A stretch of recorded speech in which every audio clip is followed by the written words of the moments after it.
नमस्कार मित्रों, मैं उत्तराखंड बेरोजगार शिक्षक संघ से आशीष बिष्ट आप सभी के सामने एक बार फिर से मौजूद हूँ। एलटी रिज़ल्ट को लेकर कई सारे मैंने कमेंट्स पढ़े जो नकारात्मक भी थे, सकारात्मक भी थे और कई सारे न्यूट्रल कमेंट्स भी थे। आज मैं उन कमेंट्स का जवाब बहुत ही सकारात्मकता के साथ आपके सामने रखने वाला हूँ और मैं आपको बताऊँगा कि एलटी में जो डीवी लिस्ट है उसके मैटर को लेकर आपके मन में जो गलतफहमी पैदा हो रखी है मुझको लेकर, उसको मैं आज यहाँ पे दूर करने वाला हूँ। देखिए, स्वाभाविक है आप इमोशंस में आके कई सारी चीज़ें, ऐसी बातें बोल देते हैं या अपने मन के अंदर ऐसी संभावनाओं को पैदा कर देते हैं जिस पे आप पूरी तरीके से विश्वास करके अपने बयानों को कमेंट्स में नकारात्मक कमेंट्स के रूप में बोलते हैं। मैं इस परिस्थिति को समझ सकता हूँ क्योंकि कहीं ना कहीं आप उस संघर्ष से गुजरे हैं और आपके मन में एक वहम आ जाता है। कहीं ना कहीं आपको लगता है कि ये चीज़ जो है इस पर्पज़ से की जा रही है, जबकि वो होती ही नहीं उस पर्पज़ से, इस पर्पज़ से की जा रही है। तो आज एक क्लियरिटी मैं इसमें आपको देने वाला हूँ, ध्यान से समझिएगा, सुनिएगा और अगर आपको तब भी विश्वास ना हो तो धरातल पे आके वेरीफाई कर सकते हैं आप इस चीज़ को। ये उस चीज़ का एक एविडेंस रहेगा, जो बातें मैं यहाँ पे बोलने जा रहा हूँ यहाँ पे आप धरातल में आके इसको वेरीफाई कर सकते हैं। तो देखिए, आप अभी जब मैं डीवी के लिए, आपने देखा होगा डीवी के लिए मैंने part 1, part 2, part 3, part 4 video बनाए। तो उसके बाद एक दो वीडियोस मैंने इस तरीके के बनाए कि जिसमें कि मैंने एक मामला उठाया कि जो रिज़ल्ट है, फाइनल रिज़ल्ट से पहले अंक को जारी किए जाएं। अब मैं ये बात क्यों कह रहा हूँ, इसको समझने का प्रयास कीजिएगा, इसको क्यों कह रहे हैं और इसका समर्थन क्यों करना चाहिए सारे अभ्यर्थी को, उसके पीछे एक रीज़न है।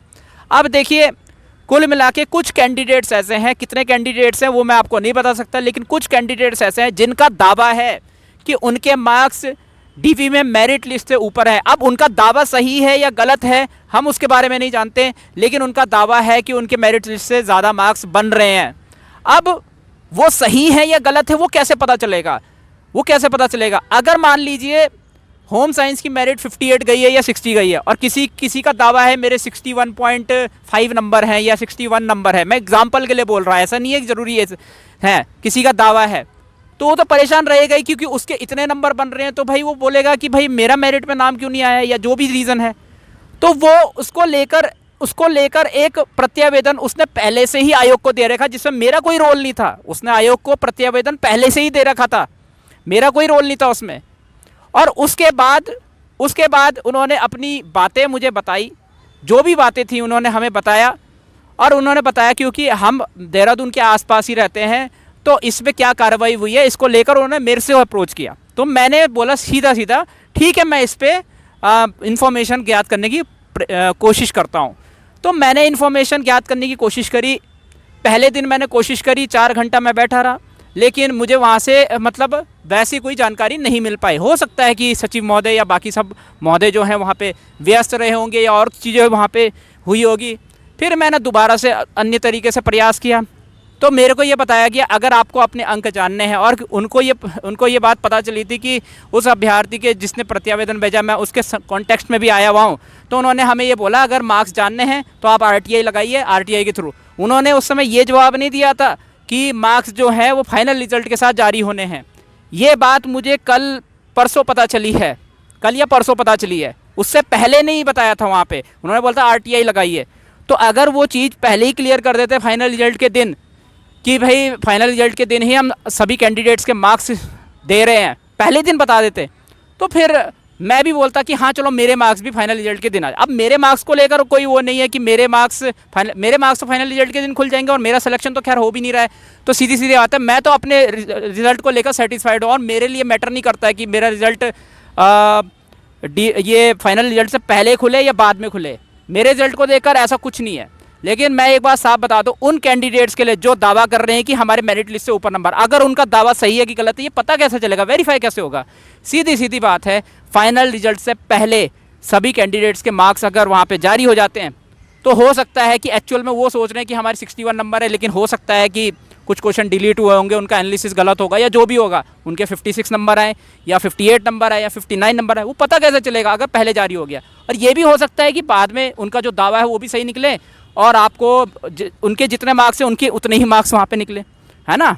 इसीलिए हम कह रहे थे कि इसीलिए इसी को समझते हम कह रहे थे कि फाइनल रिजल्ट से पहले अगर सभी कैंडिडेट्स के मार्क्स अगर जारी हो जाते हैं तो एक क्लियरिटी सामने आ जाएगी, एक पारदर्शिता, क्लियरिटी सामने आ जाएगी कि वो जो कैंडिडेट्स जो अपने मार्क्स, उनका जो दावा है मार्क्स का, वो सामने आ जाएगा कि हाँ भाई उनके एक्चुअल में उतने मार्क्स बन रहे हैं जितना उन्होंने अपना प्रत्याबंधन पे लिखा है या नहीं लिखा है। वो क्लियरिटी आ जाती है वहाँ पे, ठीक है। वो सही है या गलत है वो कहाँ से पता चलेगा? वो ऑल कैंडिडेट्स के मार्क्स जब आएंगे उससे पता चलेगा कि उनका दावा कितना सही है कितना गलत है ना। और अगर उनके उतने ही मार्क्स निकलते हैं तो अगर उनके उतने मार्क्स निकलते हैं और ऑल कैंडिडेट्स के मार्क्स अगर पहले ही जारी हो जाते हैं और उनके उतने ही मार्क्स निकलते हैं जितना उनका दावा है, तो सीधी सीधी बात है, तो फाइनल रिजल्ट से पहले उनका जो दावा अगर वो सही निकला है तो आयोग उसमें सही तरीके से कार्रवाई करेंगे और रिजल्ट जो है वो सही तरीके से निकल जाएगा।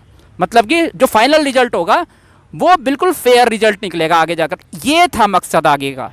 इसमें कोई वैकेंसी रुक थोड़ी ना रही है कि हाँ पे यहाँ पे कोई वैकेंसी रुक रही है, वो रिजल्ट टाइम पे नहीं आएगा। रिजल्ट अपने टाइम पे ही आएगा, इवन जो फाइनल रिजल्ट है वो अपने टाइम पे ही आएगा। बस ये सोल्यूशन था कि भाई अगर सभी कैंडिडेट्स के मार्क्स अगर पहले आ जाते हैं तो दोनों ही केस में, जहाँ पे वो कैंडिडेट सही भी हो सकते हैं और गलत भी हो सकते हैं, दोनों केसेस में सोल्यूशन जो है वो सही तरीके से इंप्लीमेंट होगा और फाइनल रिजल्ट सही आएगा। क्योंकि देखो जो मेरिट लिस्ट, जो डीवी लिस्ट है वो फाइनल रिजल्ट नहीं है।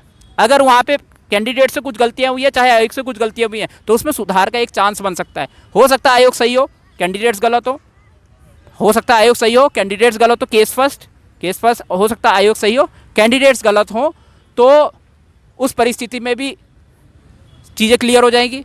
हो सकता है आयोग गलत हो, कैंडिडेट सही हो, उस परिस्थिति में भी चीज़ें क्लियर हो जाएंगी अगर पहले मार्क्स आ जाते हैं, और फिर उसमें इंप्रूवमेंट का भी चांस रहेगा। दोनों ही केसेस में इंप्रूवमेंट का चांस रहेगा। इस कॉन्टेक्स्ट में बात करी थी मैंने कि सभी कैंडिडेट्स के मार्क्स जो हैं वो फाइनल रिजल्ट से पहले जारी हो जाए। अब देखिए, अगर मान लेते हैं कि फाइनल रिजल्ट के दिन ही सभी कैंडिडेट्स के मार्क्स जारी होते हैं, तो मुझे तो अपने मार्क्स को लेकर कोई प्रॉब्लम नहीं है, क्योंकि मेरे तो जितने मार्क्स बन रहे हैं वो तो है, मेरे लिए तो कोई दिक्कत वाली बात नहीं है।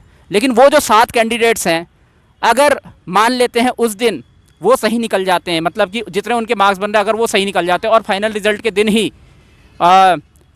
दिन ही उनके मार्क्स उतने निकलते हैं जितना उनका सही है, इन केस, तो उस परिस्थिति में उन्होंने पहले ही आग्रह कर रखा है, इवन मेरे बिना ही उन्होंने ये कहा है कि सर हमारे पास कोर्ट जाने के अलावा और कोई ऑप्शन ही नहीं रहेगा।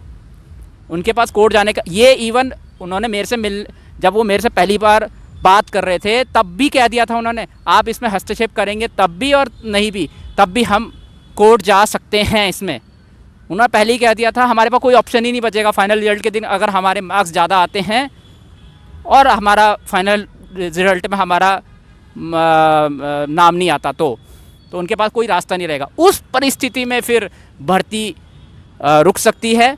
और उसमें उन्होंने ये भी कहा कि भाई अगर आप हस्तक्षेप नहीं भी करेंगे और करेंगे भी तब भी हम जाएंगे। समझ में आ रही बात कि सीधा सीधा उनका ये कहना है, मैं यहाँ पे मध्यस्थता करने आया था कि हाई कोर्ट जाने की नौबत ना आए और सही तरीके से चीज़ें जो हैं सॉल्व हो जाएं हाई कोर्ट जाने से पहले ही, कि जहाँ पे जो चीज़ गलत हो रही है उसका पता लगाया जाए और उसको सही किया जाए।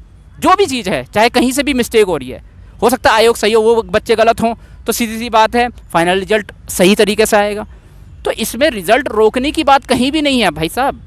मैं आप सभी लोगों से ये रिक्वेस्ट कर रहा हूँ, यहाँ पे जो मैंने अपने वीडियोस में जो चीज़ें बताई हैं उसको मैं अभी क्लियर कर रहा हूँ आपके सामने। भर्ती नहीं रुक रही है, रिज़ल्ट, फाइनल रिज़ल्ट अपने टाइम पे ही आ सकता है, ठीक है।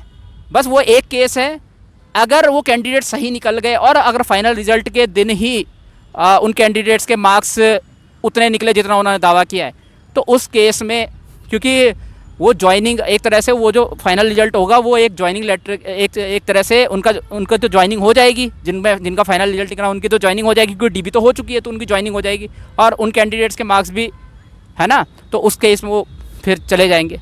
तो उस चीज़ से रोकने के लिए मैं मध्यस्थता करने आया था कि आप अभी हाई कोर्ट मत जाइए, आप मेरे से कांटेक्ट कीजिए, मैं यहाँ पे कोई रास्ता निकालने की कोशिश करता हूँ, पता लगाता हूँ कहाँ पे क्या चीज़ सही हुई है, गलत हुई है, और इसकी वजह से जो फाइनल रिजल्ट है वो टाइम से निकल जाए, टाइम से भी निकल जाए और फेयर रिजल्ट निकले वहाँ पे। मतलब जिसका होना होगा उसका हो जाए, जिसका नहीं होना होगा उसका ना हो। ये वाली चीज़ थी यहाँ पे।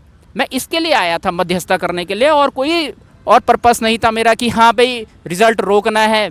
मेरी क्या औकात है, मैं एक स्टूडेंट हूँ और एक कह सकते हैं एक जॉब करने वाला कहीं पर एक इंसान हूँ। मैं कहाँ किसी चीज़ को रोक सकता हूँ। आप गलत फहमी में हैं ये चीज़। मैं तो उल्टा इस वैकेंसी को जो बीच में इसमें रोड़ा पड़ रहा है उसको रोकने का प्रयास कर रहा हूँ कि नहीं, समाधान यहाँ से निकले। आयोग और बच्चे मिलकर एक समाधान निकालें। इसमें गलती जिससे भी हुई होगी वो अपनी गलती को एक्सेप्ट करे। वो तो सामने तभी आएगा। बच्चे भी गलत हो सकते हैं, बच्चे सही भी हो सकते हैं, आयोग गलत भी हो सकता है, सही भी हो सकता है, लेकिन क्लियरिटी तो तभी आएगी ना जब सभी कैंडिडेट्स के मार्क्स आ जाएंगे। ठीक है, तो इसमें सहयोग करने की ज़रूरत है, सारे छात्रों को सहयोग करने की ज़रूरत है, समझदार बनने की ज़रूरत है। अगर कोई कैंडिडेट दावा कर रहा है उस रिवाइज्ड आंसर की के हिसाब से, डिलीट क्वेश्चन के हिसाब से वो दावा कर रहा है कि मेरे इतने मार्क्स बन रहे हैं, तो वो प्रत्यावेदन दे चुका है पहले से ही। मैं नहीं भी आऊँगा तो प्रत्यावेदन दे चुका, उसमें कार्रवाई होगी। अब उसमें जो भी कार्रवाई होगी, नकारात्मक सकारात्मक, अगर वो कैंडिडेट्स के नकारात्मक रही और अगर आयोग ने रिजल्ट के दिन ही वो जारी किया और अगर आयोग वहाँ पे कैंडिडेट सही निकलता है, तो वो वाली चीज़ें जो हैं फिर कैंडिडेट हाई कोर्ट जाने की तैयारी करेगा। वो भी उसमें मेरी हेल्प की कोई ज़रूरत नहीं है, वो खुद ही चले जाएगा। उन्होंने पहले ही ये बात बोल रखी है कैंडिडेट ने, लेकिन मैंने बोला नहीं, समाधान निकलेगा, आप मेरे पास आइए, हम समाधान निकालने की कोशिश करेंगे। मैं मध्यस्थता करने की कोशिश करता हूँ और मेरे से जितना प्रयास हो सकेगा इस भर्ती को सही समय पर फाइनल रिज़ल्ट समय पर खोलने के बाद एक सही परिणाम खुले, यही एक मेरा पर्पस है। इसीलिए मैं यहाँ पे बीच में मध्यस्थता कर रहा था। अगर फिर भी आप सभी बच्चे चाहते हैं कि मैं मध्यस्थता से हट जाऊँ तो मैं हट जा दूँगा, कोई दिक्कत वाली बात नहीं, मैं सामने से हट जाऊँगा। फिर कैंडिडेट और वो आयोग आपस में जो भी उनका रहेगा वो आपस में देखें अपना, और फिर जिनको जो करना है, कैंडिडेट्स को अगर हाई कोर्ट जाना तो जाएं। खैर उनका तो मन है ही, मैं ऐसा नहीं कह रहा उनको भड़का रहा हूँ मैं हाई कोर्ट जाने के लिए, नहीं है, ऐसा मेरा बिल्कुल भी पर्पस नहीं है। वो पहले से ही माइंडसेट बना के चल रहे थे, अगर आयोग से सल्यूशन नहीं निकलता है तो वो हाई कोर्ट जाएंगे ही जाएंगे, और अगर आयोग से सल्यूशन निकल जाता है तो फिर ये है कि उनके साथ भी न्याय हो पाएगा, चाहे उसमें उनका हो रहा हो या नहीं हो रहा हो। तो यहाँ पे मैं काम कर रहा था। मेरा ऐसा कोई इंटेंशन नहीं है कि मैं एलटी का रिज़ल्ट रोकने की कोशिश करूं, या मेरी ऐसी कोई औकात भी नहीं है कि मैं एलटी का रिज़ल्ट रोक भी पाऊं। मैं एक स्टूडेंट हूं। आप गलत सोच रहे हैं, आप गलत फहमी में हैं। मेरा इंटेंशन यहाँ पे मध्यस्थता करके यहीं पे समाधान निकालने का, ताकि हाई कोर्ट तक नौबत ना पहुँचे और उससे पहले ही एक सही कंक्लूजन तक मामला पहुँचे और सही रिज़ल्ट जारी हो। फाइनल रिज़ल्ट सही जारी होना चाहिए, पीछे चाहे कुछ भी हुआ हो। और इससे जो जितने बच्चों का डीवी हुआ है उनकी ज्वाइनिंग में कोई असर नहीं होने वाला, 99% कोई असर नहीं होगा। वो जो जितने कैंडिडेट हैं इसमें, बस उनके अगर वो सही निकलते हैं तो उनके नीचे के कैंडिडेट बाहर होंगे बस, तो ऊपर के कैंडिडेट्स पे कोई असर ही नहीं पड़ेगा। तो क्यों रुकेगा कोई फाइनल रिज़ल्ट रुकेगा ही क्यों? जो ऊपर के कैंडिडेट्स है वो तो साफ हैं, तो 99% तो कोई फ़र्क ही नहीं पड़ने वाला। अगर वहाँ पे अगर कैंडिडेट सही निकलते तो 99% रिजल्ट वैसे ही रहेगा जैसा है, अगर कैंडिडेट सही निकलते। और अगर कैंडिडेट्स ये वाले कैंडिडेट्स गलत निकलते, आयोग सही निकलता, तो 100% रिजल्ट तो वैसे ही जारी होगा जैसा है, फाइनल रिजल्ट वैसे ही जारी होगा जैसा है। तो ये सोल्यूशन था हमारा कि ऑल कैंडिडेट्स के मार्क्स क्यों फाइनल रिजल्ट से पहले जारी होना चाहिए। आप नीचे कमेंट सेक्शन में बताएं, क्या मैंने जो सोल्यूशन ये सोचा था कि सभी कैंडिडेट्स के मार्क्स पहले जारी हों, ये सही है या नहीं है? सोच समझ के बताइएगा, इमोशंस में मत जाइएगा। नीचे कमेंट सेक्शन में बताएं क्या ये सोल्यूशन सही है। आई थिंक हाई कोर्ट से बेटर सोल्यूशन तो यही है, और यहाँ पे साफ पता चलेगा कैंडिडेट्स गलत हैं या कौन सही है, कौन गलत है। ओके, तो इसको समझने का प्रयास कीजिए और साथ दीजिए। आयोग को मेल कीजिए कि सभी कैंडिडेट्स के मार्क्स जारी करें और इसमें ट्रांसपेरेंसी को लाने का प्रयास करें। हालांकि मैं ये कोई दावा नहीं कर रहा हूँ, आप आयोग की मर्ज़ी है भाई, वो फाइनल रिजल्ट के दिन ही घोषित करना चाहते हो तो करे भाई, इससे मेरे को कोई नुकसान तो हो नहीं रहा है। आपको करना है उसी दिन कीजिए, मेरे को कोई नुकसान नहीं है उससे, या मेरे को कोई फ़ायदा भी नहीं है उससे, क्योंकि मेरा तो हो नहीं रहा है वैसे भी इस वाली भर्ती में। तो अगर आप उस दिन भी जारी करेंगे मेरे को कोई फ़ायदा या नुकसान तो है नहीं, लेकिन उन कैंडिडेट्स के कॉन्टेक्स्ट में अगर आप देखेंगे तो उसके कॉन्टेक्स्ट में बताइए कि फाइनल रिजल्ट के दिन ही ऑल कैंडिडेट्स के मार्क्स जारी होने चाहिए, उससे पहले जारी होने चाहिए, उन बच्चों के कॉन्टेक्स्ट में बताइए आप हमें। सारे बच्चों को ये सवाल है। तो इस वीडियो में इतना ही।